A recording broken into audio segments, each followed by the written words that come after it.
capital of the world. I'm the average Lafayette, Louisiana kid. See, I'm back on my...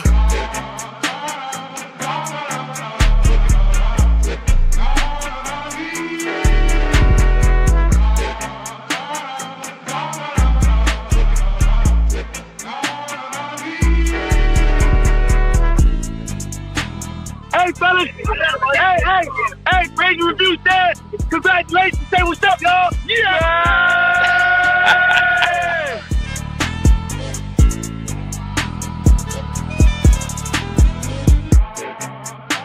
People that have courage don't have no extra gene and no difference in you. The difference is, are you going to sit down when it's time to stand up?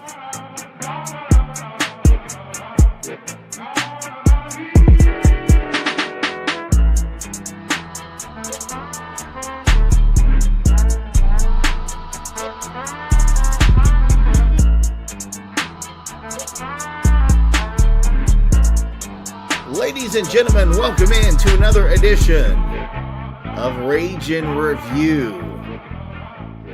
Weekly edition, finally back on track. It has been a while since we've been back to our weekly routine. And it feels good, boys. Feels good to be at a normal time, a normal place. Well, not so normal. I'm at my mom's. Just in case some of y'all did not know, I didn't share this publicly, but my dad had some medical issues.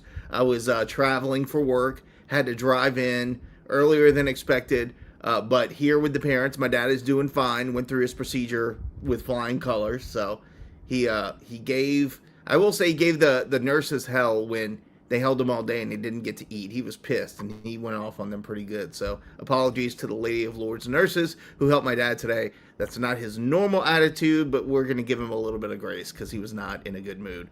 But all is well in the Domingue household tonight, boys. It's good to see you all. We've got Lane in the background producing things for us, as he always does. We got Jerry, Mike, T-Cab, and we also have a special guest coming on a little bit later. I look forward to hearing from him because he has some thoughts about the baseball season as well. But what we'll do is we'll take a quick break. We'll thank our sponsors. We'll give our shout-outs. When we come back, we'll get into a recap of the 2026 season, our thoughts about everything that went on in just a moment. We'd like to thank the following partners who make Ragin' Review possible.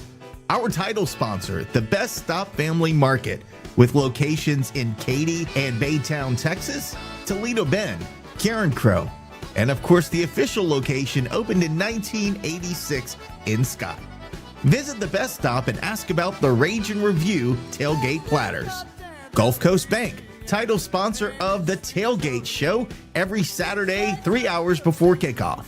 Planet Radio 106.7, Lafayette Roofing, The Yard Goat, Yes Please Branding and Marketing, Old Time Grocery, Stride Safety Solutions, Eat Lafayette brought to you by Lafayette Travel, Ragin' Hydration, and Dr. Brett Venable at Recovery Chiromed. And we'd also like to thank our Patreon sponsors listed here. For only $2 a month, you too could have early access to uncut interviews before they air here on our shows. You also get an exclusive Patreon icon next to your name on Cajun Threads, the official message form for Ragin' Review. If you are interested in joining as a Patreon, visit us at patreon.com/Ragin' Review. Thanks to all of our corporate and Patreon sponsors for making this show possible. Man, and how great has the Best Stop been as great partners throughout the season. We look for a lot of fun things coming ahead. And also a shout out to our girls at Yes Please Branding and Marketing. They've been great guides for us throughout the season. Look forward to an expanded partnership with them in the near future. Fingers crossed that works out. But I think Ragin' Review Season 9 is going to be crazy next year. We're going to have a lot of fun. But we're not going to get into that too much. We do want to thank my boy James paying his cover charge. Man, I love you, dude. I love you, man. We need to... I know you don't hit the bottle like I do, but we need to grab a drink or a Diet Coke, or if Jerry is around, we can do a Cherry Coke. Anywhere you want, just let us know the date and time, and we will, we'll do our thing. I think that'd be a lot of fun. Let me get the file up here so we can see what we're working with today. And we got a lot to talk about. We got a rundown there. And let's get it started, boys. Let's start with the Starkville memories. I learned how to say Starkville, not Starkville. Starkville. Now I sound like a true Mississippian. Boys, the regional, obviously, I wouldn't say, some seasons you go in there and you say it didn't go our way. I wouldn't say that, man. I think we were playing, and I think we all said it, we're playing with house money. And you still wanted to win every single game. I think when we lost that first game to Cincinnati, that was just too much of a hill to climb. But let's talk as a whole, and I think Jerry and I had the ability to kind of, live give our opinions live on the show right after it happened. Mike, you called in a couple times. But you guys were there. And I'll start with you, Kev. You were there. You experienced Starkville. I want you to tell us about the entire experience. What were the fans like? What was being in that atmosphere like? Just give us your deep thoughts into just Starkville Regional in general. How we played, not how we played, all the stuff. I want all the stuff, Kev. Yeah, man. Overall, it was amazing. I mean, every aspect of the weekend was phenomenal. I'll start with the hospitality and the fans. I don't think I've ever met, besides Cajun fans, another group of people that have been more hospitable and welcoming than the Mississippi State fans were. From their event staff to their fans to just people in the town that you've met, going out to eat and stuff like that, and just fans walking on the streets. Everything was phenomenal. They were so welcoming. They really treated you like they wanted you there. It was outstanding. So when we get there Friday, one of the first things we did before the game started, me and Shelby and Hudson, a couple of other people went kind of make around the stadium, and they have this cool thing in left field. They call it the left field lounge, where it's kind of like a party deck, but they're individual boxes, and there's 2 levels of them. And at the bottoms and tops of these boxes, they're grills. They're like barbecue pits.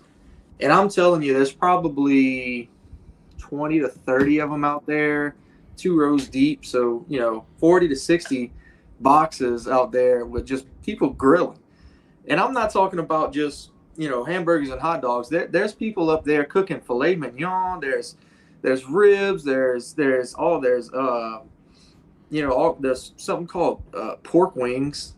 If anyone's ever heard of a pork wing, we got fed pork wings. I don't know what it was, but it was good. But you walk through there, and they see you wearing your Cajun red, and they're like, hey, you need a beer? You don't have a beer in your hand. Here's a beer. What you drinking? Yeah. They'll make you a mixed drink. They made Shelby a mixed drink. They handed me beer. They're handing you sausage, hot dogs, potato salad. I mean, they're just shoving food in your face. So they really wanted to make sure that everybody enjoyed their time. So I think that was the coolest part of the weekend. Just the fans. The atmosphere was amazing. Especially that Saturday night game, Cincinnati and Mississippi State. A few guys. We hung out with a few of the other players for the Cajuns. Chico, a bunch of guys. We were able to watch some of that game from the outfield in those lounge boxes. And that atmosphere is crazy, where all the cowbells going and everything. A completely packed house. I mean, it's unlike any other thing in college baseball as far as like the amount of fans you can pack into one venue. Like our atmosphere rivals anywhere in the country. I'll always say that, but like as many fans as they can fit in that place is phenomenal. I was glad to see us make it to another regional final. I do agree. I think the Friday night game's a must win with, as thin as we were on the pitching staff, and with some stuff we were dealing with injury wise. You got to get that first game, and man, credit to Cincinnati. They came out there and they really put it on us. We kind of talked about how well they could hit the ball, and they showed it. We were able to get out to a 1-0 lead, but unfortunately we couldn't compound on that. And once Cincinnati got rolling, it was just too much. So credit to the boys for fighting back through the losers bracket again. Kind of like it was the same thing we did in 2024 in College Station, but this time with a much less experienced team. So it was amazing to see that. And you get to that Sunday night game, and it's just a little bit too much to handle for us. But overall, it was amazing. I was going to ask, do you agree with Chico here when he's talking about it was packed but didn't feel packed? Was that the case? I guess what he means is you don't feel like you're stuffed in there, right? You don't feel claustrophobic because where we were in the outfield for those 2 games that were packed, and it's not like you're sitting in a seat like this, elbow to elbow with people. It's all kind of spread. It feels spread out, but it's still actually pretty packed. I mean, I'm sure they had 14 or 15,000 in that Saturday night game. Yeah, I'll turn it over to you, my dude Mike, because I know you went out there for a couple games. First of all, we got to talk about the lighting in there because you build this beautiful stadium and have awful lighting, which is crazy for night games that you have terrible lighting in a nice ballpark like that. But just give us your thoughts about the weekend. Highs, lows, what are your thoughts? So outside of the Teague, I'm pretty biased to the Teague, but after I've been there, I literally texted all my buddies and I was like, that was the best atmosphere I've probably been to. That was the best ballpark. The fans, like Kev said, we were walking in the outfield. One guy stopped me and gave me some pig. Ended up being really good. He gave me some pork. There were so many people. Okay, you gave me some pig was just a weird way of saying that. That's like, the guy in South Carolina, I was walking around and gave me some cock. No, it's called chicken, bro. You gotta, give me some pig. You would think of that. It's a weird, but it's a weird, give me some pig just sounded weird. Okay, pork. Okay, well, go with that. He stopped me. I'm walking behind him, and he shook my hand, and he said, "Glad y'all are here." And he's like, "I need you to try this." And I'm like, "What is it?" And he's like, "This is some pig." I ended up no questions asked. I didn't ask him nothing. I took it. We conversated for a little while. I ate it. It ended up being really good. Later on, some guy gave us some pork. It was really good. But that atmosphere had every bit of 14,000 people, loud as hell. Not one person chirped at me about being from UL. Not one comment was thrown at me. Everything was, hey, my mom's from Thibodaux, or I have a relative from Houma, or everything. And even if they didn't have relatives, they stopped us and conversated with us and congratulated us on the season. That was one of the best atmospheres. The fans were on point. Great atmosphere. We were in left field with the barbecue. That is a really cool setup. Everything you they have have to do going that on right there. now. And then No, we're later. I think I'm on a show, Thelma. So what? Oh, sorry. Go ahead. so outside. You get trash all over. Sorry, it's we're just having fun here. The atmosphere. The atmosphere was absolutely amazing. The fans were great. I think one of the best ones was tailgating and getting to know the parents. I know a lot of you guys know the parents more than I do. I was able to meet Josh Lim's dad, great guy. Ended up talking to Pearson, talked to Cole Brown's dad. Me and him went down a rabbit hole for at least an hour. Mostly about baseball, but some just about life in general. About he played football at Baylor. He was a linebacker. Just got to know the family side of everything. That was probably the best part. I thought UL traveled really well. They were really loud. They were chirping. We tried to get in Cincinnati's head the Friday night, but overall, I thought the crowd really traveled well. It was just a really good atmosphere. It was a really good tailgating atmosphere. Towards the game, obviously, you drop on to Cincinnati. That's a really good offensive club. We tried to get in their heads Friday night down by the fence. It wasn't working. They put it on us. You almost have to just tip your hat. What we did was really well. You bounce back and you get revenge on them and you kick them out the tournament. The Lipscomb, obviously, we played really well against them. We were kind of outmatched there. A little bit of drama, but we'll get past it. And then you obviously drop one to Mississippi State. I think at that point we're just we were so outmatched talent wise. That's a really, really good ball club. I have them. If they get past Georgia, I have them winning it. I think they're really good on the mound. I think they're really, really good offensively. But overall, it was a really, really good trip. That was really fun. It's always fun traveling to regionals. The fans and the parents love it. They traveled well. We probably drank, man, I can't tell you how much beer was drank at that tailgate between those 3 days. There was so many beers there. So it was fun, a lot of food. Props to I think it was the cooking club that donated food. Props to them. But overall, man, it was such a fun trip. How many Trulies were drank on that trip there, Mike? Just asking for a friend.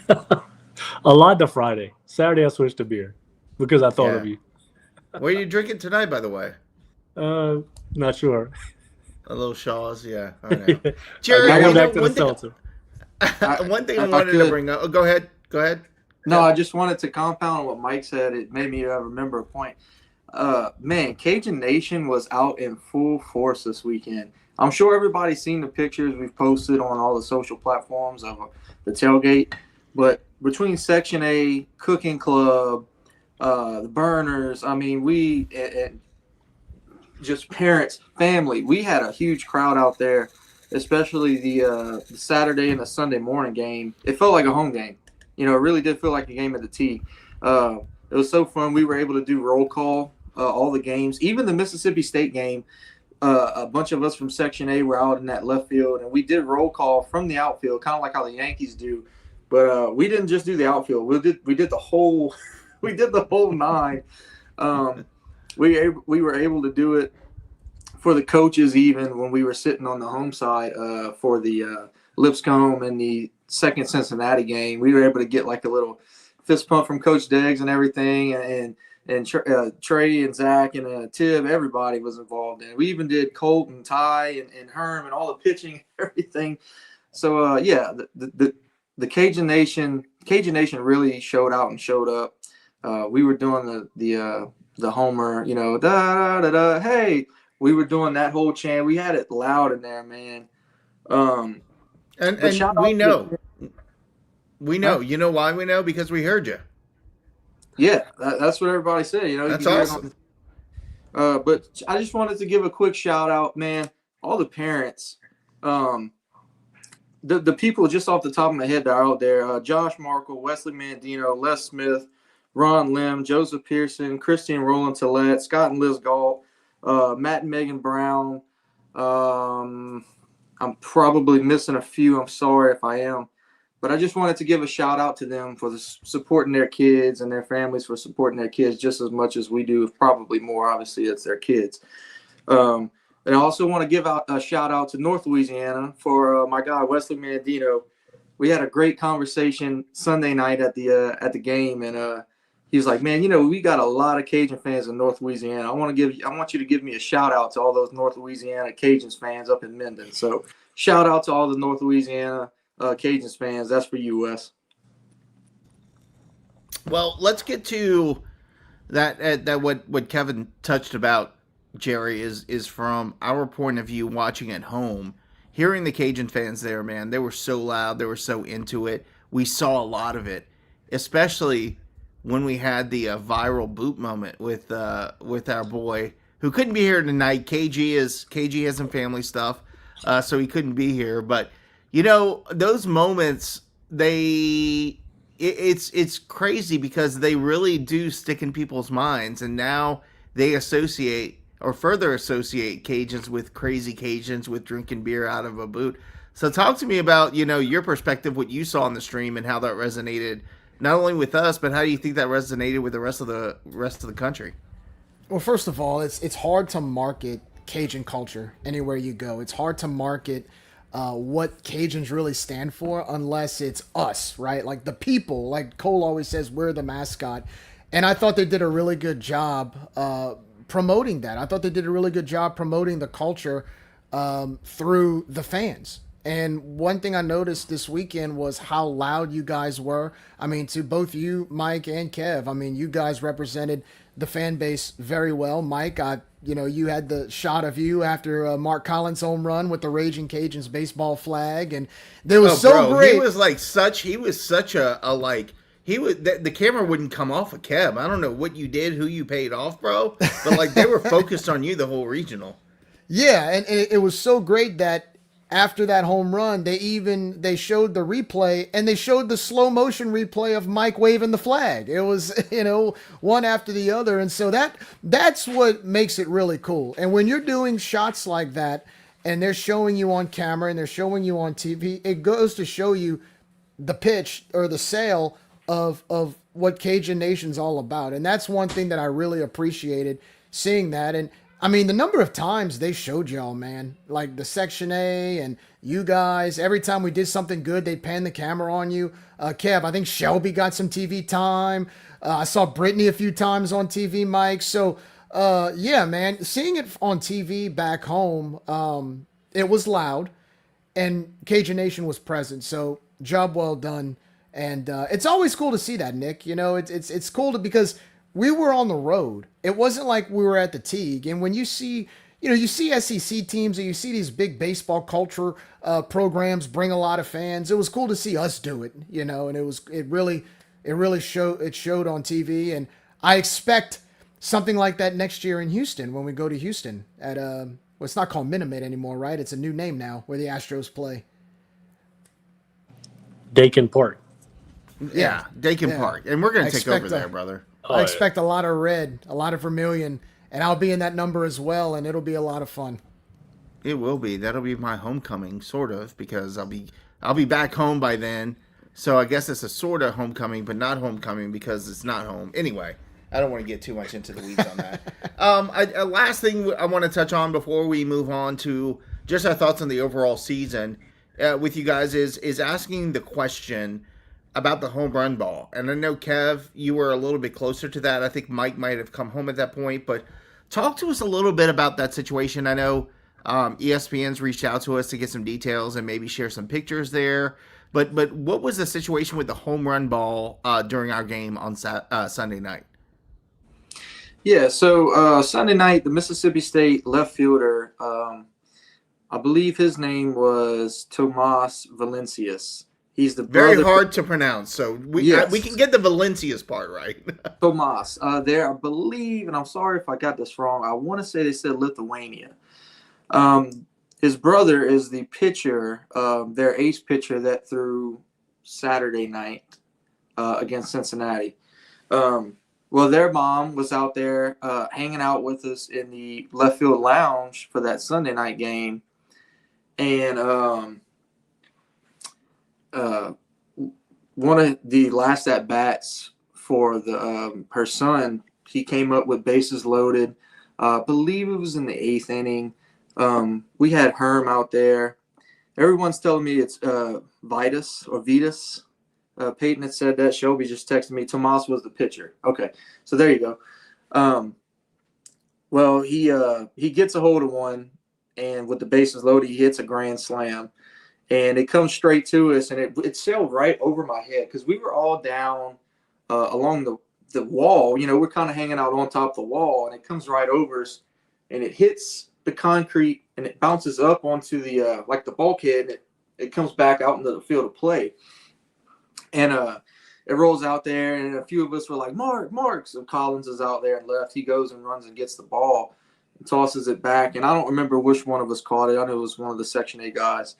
But they were able to hand the ball to the kid's mom, and just to see the smile on her face and the tears start falling was one of the coolest things I've ever experienced at a college baseball game.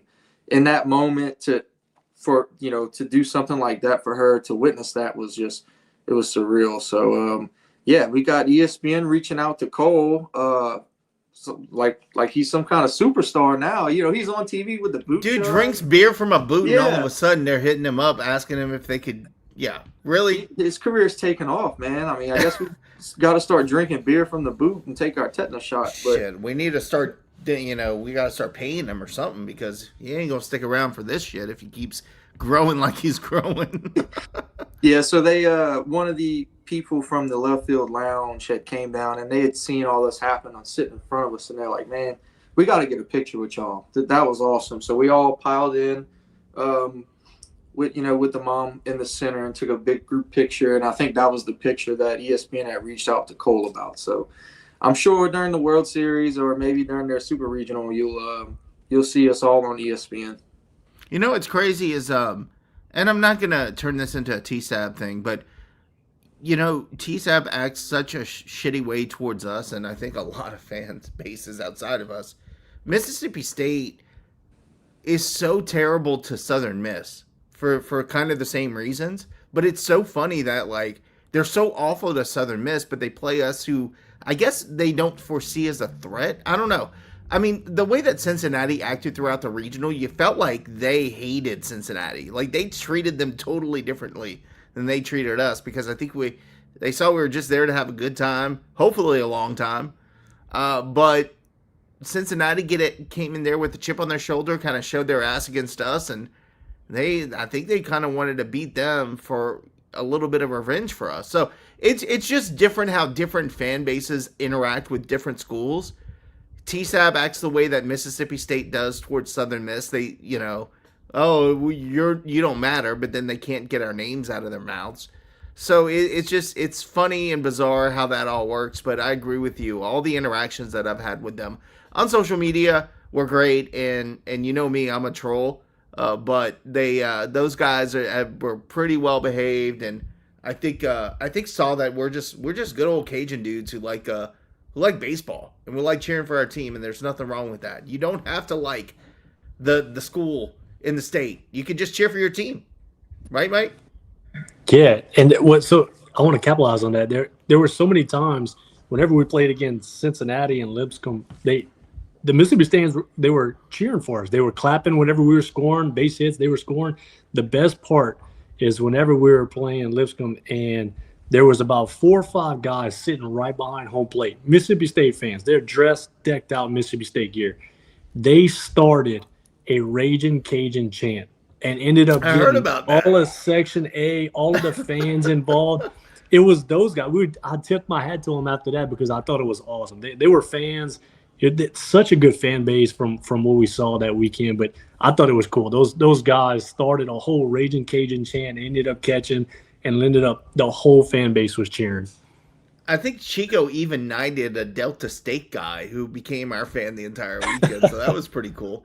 And another thing, and I'll close out the Mississippi Regional with this. I think one of the things about Mississippi State fans, I mean, I'm not going to name names, but some pretty high-profile Mississippi State players in football were hanging out with KG and the gang at the Airbnb, like just chilling, enjoying it, asking seriously poignant questions about the Cajuns and about the culture and about the school. And, like, to have guys who are very well sought after and are, if they're the quarterback at UL, they're not going to be as much of under a microscope, but they go to Mississippi State and they're under this huge microscope. But they're just dudes, man. They're just dudes like Lunch is a dude who would talk to you at Dwyer's one morning eating breakfast. I mean, they're no different than those guys. So I thought that was pretty cool. I think we made a couple of fans on their football team this weekend as well, hung out with our people and enjoyed the way that we party and we carry ourselves. So I'll just have to say, Cajun Nation, you represented very well. I think there was a very misinterpreted situation with Lipscomb that you're going to get different sides of the story, but I don't think it was as serious as I think it shouldn't have been escalated by the player on the field, and I think that's what made it uglier than it should have been. So we'll just leave it at that. We're not going to get into that. I think other than that, it was all good this weekend. Cincinnati, they're a bunch of punks. And by the way, their center fielder that they highlighted all weekend, guess where he's at? The portal! Shocker. Anyway, let's move on and talk about the Cajun season, boys. And I'm not going to go too deep. I do want to give everybody a chance to just talk about, and look, land the plane, boys, because we got a lot to talk about besides that. But I do want to give you guys the opportunity to talk about the season. You know, we started off hot, kind of leveled out, not even leveled out, bottomed out, and then really made a run. I feel, and I said this on one of our post games, I feel like Deggs having his moment against James Madison, from that moment, you saw the fire in this team turn around. And I think at that moment, Deggs kind of let off the reins a little bit and let the guys play their game, let the guys ball out. And he even said it. He was like, you know what? I can't play the game. I'm going to let the dudes play the game. And when he let the dudes play the game, he let Sandy play his game. He kind of let off the pedal a little bit. Things started to turn around. And I point back to that moment at James Madison, which he got a lot of flack for, but I support my coach. This is, guys, you got to hand it to Coach Deggs. And look, I'm going to say it over and over and over and over. Deggs drives me crazy as a head coach. His decision-making drives me crazy sometimes. How things started, how the middle went, and how we recovered. There's no doubt that this is one of the better coaching jobs. We could have easily gotten to where we were last year. We could have easily tanked. But he pulled something out of his hat and made it happen, boys. So I'll go around. I'm not making this a Deggs appreciation thread, which it should be. We should tip our hats to Coach Deggs and take a drink for him, because he deals with a lot of bullshit from guys like us who question a lot of his decision making. But I think he put it together this year, and Sandy did, and I think the whole coaching staff did, but the boys persevered, they grinded. So I know, Jerry, we'll start with you. I know you kind of already had your moment. I did too after the post game, but just really quickly, your thoughts about the season, and I'll give the other boys a chance. And then I do want Lane, you to come in as well, because you didn't have a chance. So Jerry, go ahead. Yeah, the most impressive thing was when you went through that midseason slump, you had a combined number of 15, I believe, freshmen and sophomores on the team. Most of those type of teams with that type of youth usually, not to say they quit, but they don't know how to respond. And then if in the face of adversity, they fail or they fall. And this team did the complete opposite. Instead of pretty much calling it a season and finishing the year like they did last season, just kind of getting embarrassed in some of these last weekend series, they turned it up a notch and all of a sudden put themselves in position for a top 25 ranking again and a regional final similar to what the team with a lot more veteran talent did 2 years ago. So that and that's the exciting part, and we'll get into the roster updates in a little bit, but that's what creates the optimism based off of what they did this year. I see a lot of similarities from 2015. Remember, the team was trying to find an identity from 2014. Very, very young, had a lot of starters to replace, and then they finished strong in the weirdest ways possible, right? They had some weird ways to win those games and put themselves in a super regional, which brought momentum and optimism into 2016, and we all know what happened in 2016. We hosted a regional, but I see similarities here, and I'm just so proud of the way this team battled all year, man. They just didn't quit, and that's all you could ask for with the youth, with everything that happened last offseason. It was amazing, and I said it the other night, and I'll say it again. So proud of this baseball team, and we got more to come next year, fellas. Mike, I think that was a good point, and I think a lot of people feel the same way. We knew we had a young team, and we expected them. I mean, we all thought at the beginning of the season, holy crap, like they're getting off to a great start. But there are growing pains when you have first year players, and we had a lot of those. And I think the seniors and the veterans like a Liamade and Maddox Mandino, he's hitting the transfer portal, but a lot of the older guys really kind of held everything together until the younger guys could get it together later in the season. So you got to tip your hat off. But your thoughts, season review, your thoughts about the team, it was pretty amazing this year.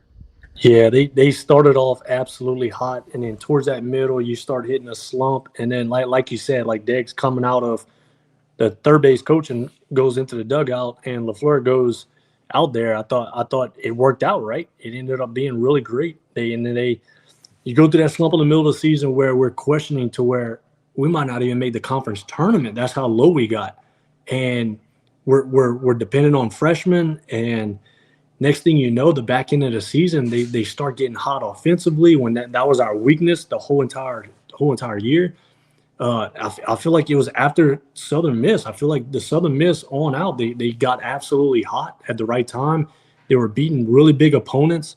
You go into an elimination in the conference tournament all the way to the finals, and then you go a regional and you go all the way to the finals. And half of that roster was freshmen. And I do want to give props to Diggs. Like this was supposed to be a rebuilding year, right? 25 was absolutely disastrous. Everybody leaves after that. He gets everybody back in this year, and we make a regional finals. So it's not bad for a rebuilding year, if you want to call it that. And what we're going to do, hopefully, is capitalize on this, and hopefully them boys take us further. I think I do want to give props to Diggs. I think what he did this year was really good. He got us to that regional, and he got us ranked twice. And absolutely, we're always going to question calls, right? Like sometimes it doesn't make sense. Sometimes it works out great, but that's his style of play, and we support him. We back him up. And what he's doing now with retaining these guys, I know we're going to get into it later, but him retaining these guys is also just another reason why I think he's doing really well. So props to the guys. That was a really successful year. I don't want that to be our ceiling. I think these guys that we have retaining can get us over that regional hump. They can get us to host, hopefully get us to a super. They still got to develop. We got to get stronger, bigger, faster. But, man, the foundation's there. And there's a lot of hope and hype around this team. And next year, man, I know we're all excited. By the way, before I go to you, Kev, Markle and Spoleto are confirmed to be coming back. Dude, if that is the case, that is huge, and that's per Jamarcus Fitzpatrick, I guess, during this show. He may have tweeted that out, but if that is the case, man, Kev, we're going to be loaded for next season. But it's not next season yet. We got to give our current shout-outs. So talk to me about the season. Man, I mean, this is one of the most special teams in UL baseball history. And that should not be taken lightly. There have been a ton of really special, really tight-knit, really successful teams to come through this program. But I think we would all agree, and especially, don't take it from me, take it from guys that have been around for much, much longer, that are much older than I. This is one of the most special teams in UL history, just from what they were able to accomplish against all the odds throughout the course of the year. Look, last year, bad year. There was a lot of people in the fan base questioning if Deggs could sustain any kind of winnability in this portal era, in this changing landscape of college baseball that's going on the last couple of years. We've proven we can do that. And I was one of the first ones to say, I mean, I think y'all remember I said we'd win 40 games this year. And everybody said, you're stupid. We won 41 games this year. I mean, look, it's just because I know that anomalies happen in baseball. I mean, to our defense, Kevin, they didn't win 40. They won 41. So technically we were right. Okay, Nick. Yeah, sure. Look, it's baseball. Anomalies are going to happen. You're not going to go 40-20 every year. You're not going to make a regional every year. That's the goal, but it doesn't always happen. And last year was truly an anomaly. And I know you all remember me saying that. I said it'd get back on track this year. Now, like I said, I thought we'd win 40 games. I think that was a bit optimistic? Probably. But, I mean, there were guys saying we'd go less than 500 again, and it was all over. This team had no talent, this and that. I'm so glad that this team proved me right. I'm so proud of everything they've done, just from start to finish. When at the beginning of the year, I thought it was funny. Les Smith pointed this out to me last weekend. He was like, go back to the beginning of the year when Deggs was in his presser and he made that B-Rod, Blaze Rodriguez to Kyle DeBarge, and a mixture of him and Blake Tron. Yeah, we call him Trebarge because of that, remember? And now his name's Trebarge. And I was like, well, Deggs Deggs ain't saying that for no reason. Everyone's like, they ain't no way. This is bullshit. He needs to take a step back. Now look what's transpired. You know, look what's happened now. So He's probably better than both of them were as and the freshmen. man in the tried field. to tell us. You just gotta listen. That this goes back to what Jerry was just talking about, and all of you really. Deggs deserves his props. You know, y'all know I've been a big Deggs guy, and of course he drives me insane all the time as well. I mean, there's no guy out there, including players, that don't get driven insane by some of the stuff he does on the field. But that's just how he is, man. That's just the game. It's part of the game. So, when we had to grow up fast, you know, we got hot early. There was a little bit of pressure. You get that ranking. You know, you're 18-5, I think, at one point going into Texas State. And I think everybody kind of starts feeling like they need to perform, feeling like, okay, well, we've earned this so far. We've seen we can do it. We have to sustain it. And then you start pushing a little bit. And when that happens, bad stuff can happen. And it did. You know, we went on a huge skid. And, you know, the coach came out there and he said, I'm taking the pressure off of you. Just go out there and play ball. This is your team. We're just running it, but this is your team. Anything you do from this point on is on you. And I think that's the point where you've seen everything kind of change, like you said, after that JMU series, the incident with Coach, you know, fighting for his guys and standing up for himself as well. And I think everybody just kind of realized, you know, it's time to get going. It's time to start playing some ball. And then we go into that week. And don't tell me to land the plane, Nick. I know this is lengthy. We go into that week and we get this midweek against Southeastern. And after that JMU thing, everybody's down. Everybody's like, this is over. I've got so many receipts of people, and I'm not going to call them. I ain't going to do that, saying it was impossible for us to make the tournament. The season's over. You're stupid, Kevin. Well, we get in that Southeastern game and we lose the game like 9-7. And I've seen a lot of good stuff. I got absolutely drove for it. We get into the Southern Miss series that weekend, and I was worried Friday night. I'm like, well, maybe they were right. We got our ass kicked Friday night. And then Saturday, it starts off with Herm, absolute lockdown performance, and we start hitting the ball. That's really all it was. It finally clicked. I said it's eventually going to click. There are guys that can hit home runs on this team. There are guys that can slug. There are guys that can have good at bats. It started clicking, and then you go on an amazing run, and you still end up having to fight adversity. You lose Rigo. You know, you lose some pitching. You lose a lot of guys. If guys get tired at the end of the year, worn out, whatever.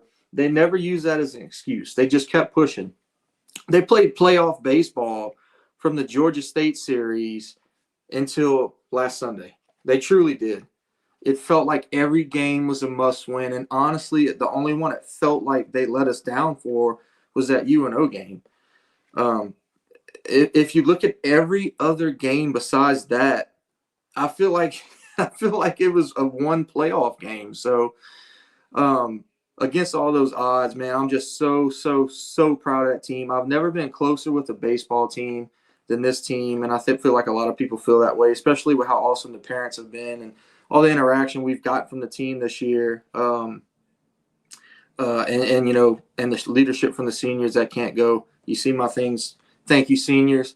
The leadership from the seniors can't go unnoticed. That was my biggest thing. Loyalty to me means the most, and for all those guys to turn down all the offers they got and to stay with the Cajuns and for life, you know, in their college career, that means everything to me. So shout out to the seniors, Lee, Herm, Jose, Rigo, and Pap. It means the world to me. You're on mute. Sorry, I was trying to talk shit and I was on mute. Kevin, since you've talked the longest, I will That's cut what you get. Cut you off briefly because we have someone coming on to the show that we haven't heard from for a while. Man about town. Who's that? What's up, my I don't guy? know him. He's a little stranger. Yeah, who is this guy? What's up, fellas? I had a little technical difficulty. Couldn't use the normal setup, so I'm coming to you live from the telephone. Well, you know what? To improv and work on the fly. But, you know, you've called in many shows this season, and kind of kept our post games going during this regional tournament. So I thought it was appropriate to have you on and give your. His family was great. Getting to know Jody was awesome. And then the way he just transformed his game, I think at one point Deggs made the comment that we won a conference championship with Lee at third. And then he went on to become, if not the most decorated first baseman defensively in Cajun history, he's got to be, has to be top five defensive season in Cajun history at first base. Has to be. 517 chances, 0 errors. I think they put out the graphic via the Raging Cajun social media team. So, I mean, that's an incredible accomplishment in and of itself. And we're not even talking about uh, his offensive production, his leadership in the clubhouse. Every time you saw, especially down the stretch in the regional, every time you saw the guys, the pitchers in particular, kind of hitting a tough spot, Lee would walk up there and he didn't say a whole lot, but just his presence, just to say, "Hey, calm down. We got you back. Throw strikes. We're going to get guys out." I took note of that, and I thought it was important, and it just goes to show how important Lee was to the team. So shout out to Lee, the captain. I'll never forget him. I thought Amadei just had one of those careers that is. We'll be talking about those in 20 years. Those type of careers. And some of the older guys that we won't see coming back, like Maddox Mandino, what a spark plug he was. I know he probably didn't get the playing time he wanted to, but he had a great regional. He did a really good job of filling in defensively and at the plate in Montgomery. I hate to see him hit the portal, but I totally understand it. And I wanted to say, thank you so much for providing that grit to a young team that needed leadership. There are a few others. I hope Rigo gets his eligibility year back. And I hope everybody that transfers out this season goes and finds a better situation for themselves to showcase their talents. I hate losing Owen Galt. I really hate losing his family. We talked about that amongst ourselves, Liz, and then his dad, who's a hockey player, which I love to shout that out on the show. Just having those type of people around the program, it's good. It's good to have those kind of people that are bought in, sold out for the Raging Cajun brand. I know that OG is looking for an opportunity to be an everyday player, and I totally get it, especially in this day and age. So shout out to all the transfers. Shout out to the pitchers that are moving on. Cason Bellard was another one that I thought had had a bright future here, and I understand why he has to go. And we made fun of Griffin Abear. I kind of coined the phrase whiffing, and I did that out of love. It was just fun amongst us. I was also riding hard for Whiffen to get some playing time at second base when Rigo got his injury. So again, it was all out of love. I think Griffin possesses a ton of potential. He's got all the talent that he needs, especially from the left side of the dish. I mean, he's one of the best shortstops in the state of Louisiana coming out of high school. He's going to land somewhere, and if he gets in the right position, he's going to make a team better. So shout out to all those guys. I appreciate all their efforts, and I appreciate all the leadership that we're losing. But in particular, you got to shout out the captain, and that's Lee Amadei. I want to ask you, because I know this is a pain point for you, and I said it earlier. Deggs drives me crazy, but he, most of the time at the end of the season we're getting it done.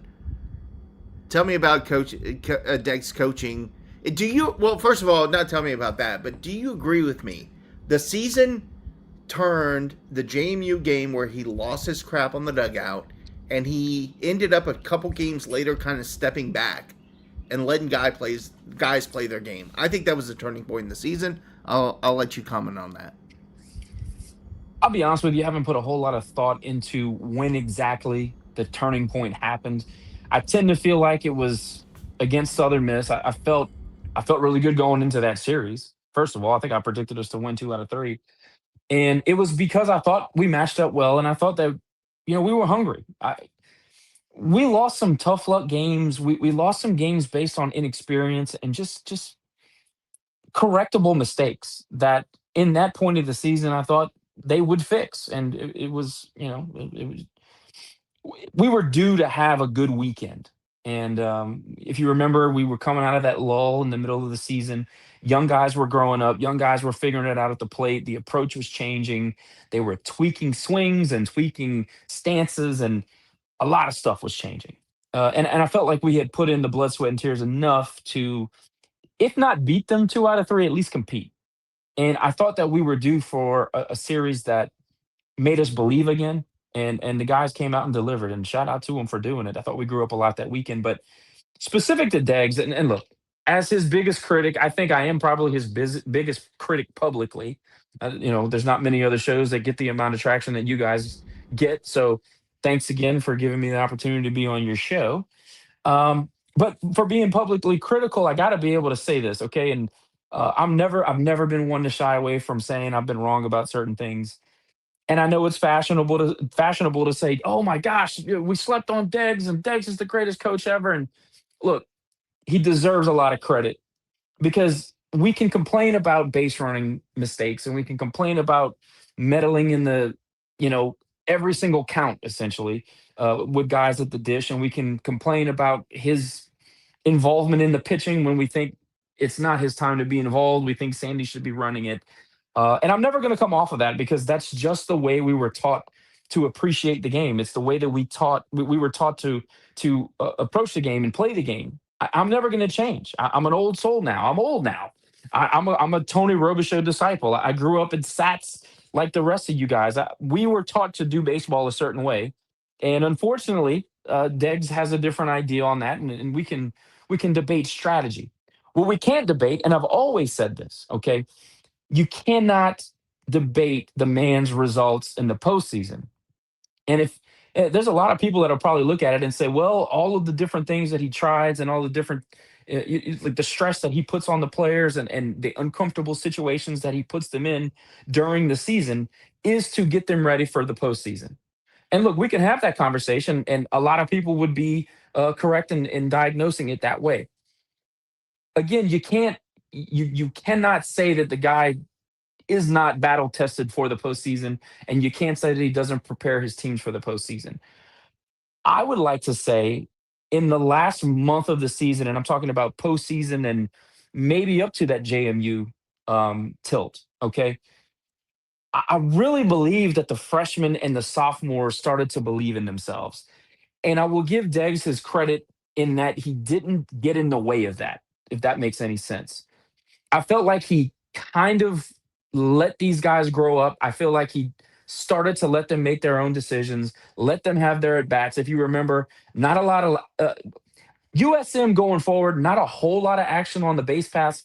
If you compare it to the early parts of the season, while it was there, it didn't feel like it was every at bat, didn't feel like it was every crucial situation. I felt like he let them fail a little bit, let them grow up, let them play their game, and I'll give him credit for that. But one intangible about a coach that you can't go out and put on a resume is that Dex is a very odd knack for getting guys to buy in to a team concept, to being all the way sold out. That guerrilla warfare. Don't laugh at that, but the guerrilla warfare mentality, the foxhole mentality. My pushback on Deggs all these years, and I'm just going to lay it out, and I'm not defending myself. I'm just kind of explaining why I've always been critical. I was always kind of looking at his tenure, 7 years, okay? But if you look at Sam Houston State, excuse me, you look at Sam Houston State, he walked into a David Pierce built core. So he didn't have to go and recreate the wheel at Sam. Before that, he was an assistant everywhere. He walked into 2013 and had a lot of the core built here in Lafayette. And yes, he went and got Caleb. And yes, he went and got Seth Harrison. He did build some of those pieces. I'm not totally taking that away from him. But he also walked into a pitching staff that was absolutely rock solid and guys that were, I mean, the best pitching coach in the country at the time, on top of elite talent in that stable of pitchers.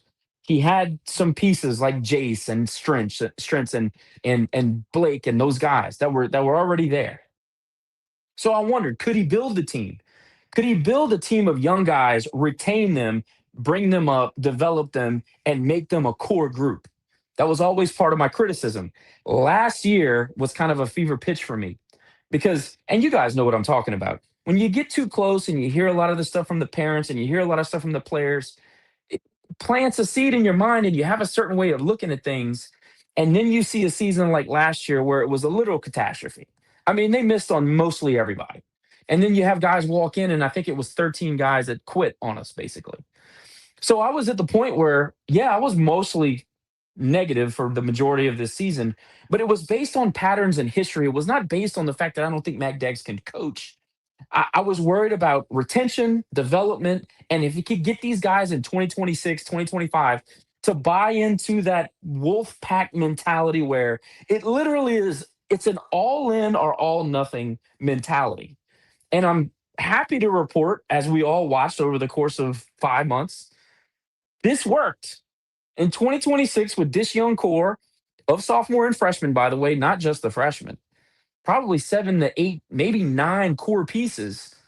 Not only did he get them to buy in, come through a lull as a young group, really perform on the back end of a season where they played an insane amount of games, the most in the country, and then turn around and in less than a week go through their exit meetings and then turn around and say, yeah, we want to come back and do this all over again. And they didn't come back to go to a regional. I think y'all have been reading the same things that I've been reading. They're not here to come back to win a regional. They're not here to be in an appearance for a super. I think these kids think they can win a national championship. And you don't get that without the leadership that Deggs and Sandy have provided. So I just want to say, as Deggs' biggest public critic, hats off. Absolutely fantastic job. You did what I thought you couldn't. And I really can't say anything negative about this postseason run. And going forward, how can you argue that Deggs is not the guy to run the program? Hey, Josh, look at the comment below. I'll give you that. And by the way, we do have a caller. It's not Jace Conrad, but I do encourage Jace to call in because I do have the number below. But let's go through our caller. What's up?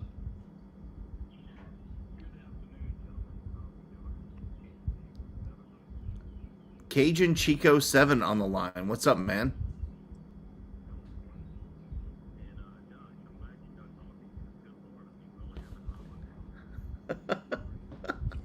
I can't hear what he's saying, so y'all are going to have to translate. Oh, sorry. Josh is not hearing what you're saying, but that's unfortunate. I might have to get that connected.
We have zero sound. All right, there we go. I'm sorry, guys. We're all over the place with this. I'm gonna restart real quick to get our board on. Our boy is going to call us back because he had such a great take. I'll try to restore this board, but I want you, Kevs, to give us final thoughts on any shout-outs for the end of the season. Well, you know what? Since you're Josh, we haven't been able